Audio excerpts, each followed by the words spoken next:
Right, the Trump administration continuing their campaign against cartels, taking out a 16th drug smuggling boat off the coast of South America, killing 2 narco terrorists. Secretary of State Marco Rubio is set to brief top Republican and Democrat lawmakers on the strikes today, after Democrats claimed that they were being left out in the dark. Joining us now to discuss is conservative analyst and former White House staffer Daniel Garza. Daniel, thank you for joining us today. As you know, the administration is saying that these strikes in the Caribbean on these boats and the military presence, which is really tremendous that we're seeing there, is all about drugs. I think you and I both know that it's also about China, and not just China's contribution to the drug problem that we have coming through our country in the form of fentanyl, but also their presence in the Western Hemisphere. Tell me your thoughts on what Trump is doing and whether you think this is a good idea. Well, Rachel, look, I think the main security risk to America is that the Trump administration has hinted that they have proof that some countries across the Western Hemisphere are not only impotent against cartels or even indifferent to the violence endured by many of the innocent victims, their own citizens, mind you, but politicians in power are complicit with the cartels. And that poses a grave risk to American safety and security, and it cannot be ignored. I think what Marco Rubio is going to deliver today is going to be a sober assessment of the growing threat to Americans, and that there needs to be direct action continued. Yeah, here's Hakeem Jeffries accusing the Trump administration of not justifying these strikes. Listen. The Pentagon, the Trump administration, so-called Secretary of Defense, all those folks who are part of the national security apparatus, they failed to provide a shred of evidence to justify the killings that are taking place off the coast of South America. Not a shred of evidence. And we're open to it. And it's congressional responsibility to evaluate that. Your thoughts?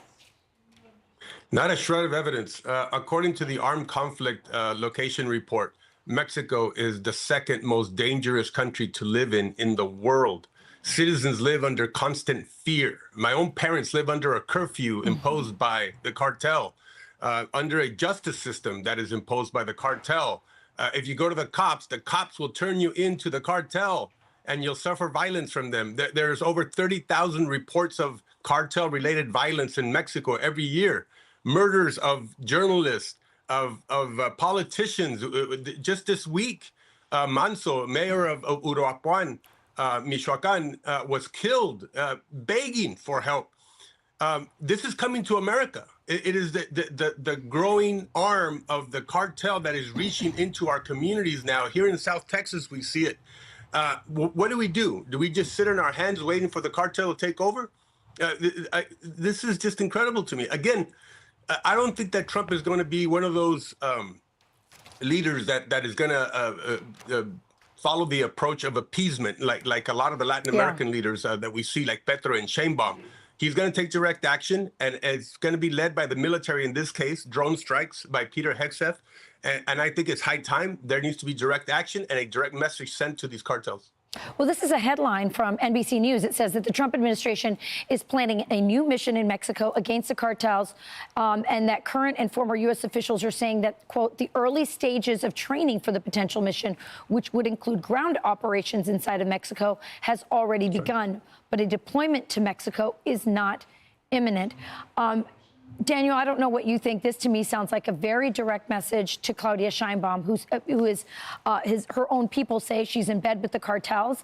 You mentioned this assassination. It is a huge deal in Mexico. Americans may not be quite understanding what the execution of that mayor in Michoacan means to the Mexican people, but it is kind of a turning point, and there are now calls for her to step down from the presidency. Talk to me about about that event this past weekend, which is huge, and then at the same time, President Trump saying, we are going to take out the cartels if you don't, Claudia Sheinbaum.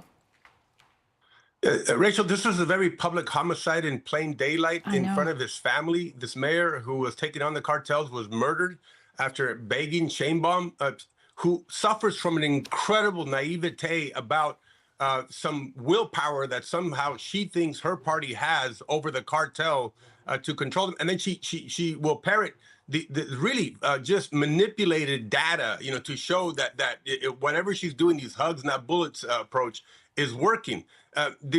She's talks about this marginal drop in homicide rates, according to this sort of dubious internal report from Mexico that ignores the disappearance, Rachel, of hundreds to even thousands of Mexican citizens, innocent citizens, who have died under the hands of the cartel. They find mass graves across Mexico, but they refuse to deliver on those numbers, right? Because it doesn't fit their narrative. So there's just this incompetence, this ineptitude that we're seeing across Latin America, and it cannot come to our shores.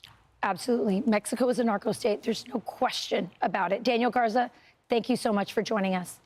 I'm Steve Doocy. I'm Brian Kilmeade. And I'm Ainsley Earhart. And click here to subscribe to the Fox News YouTube page to catch our hottest interviews and most compelling analysis.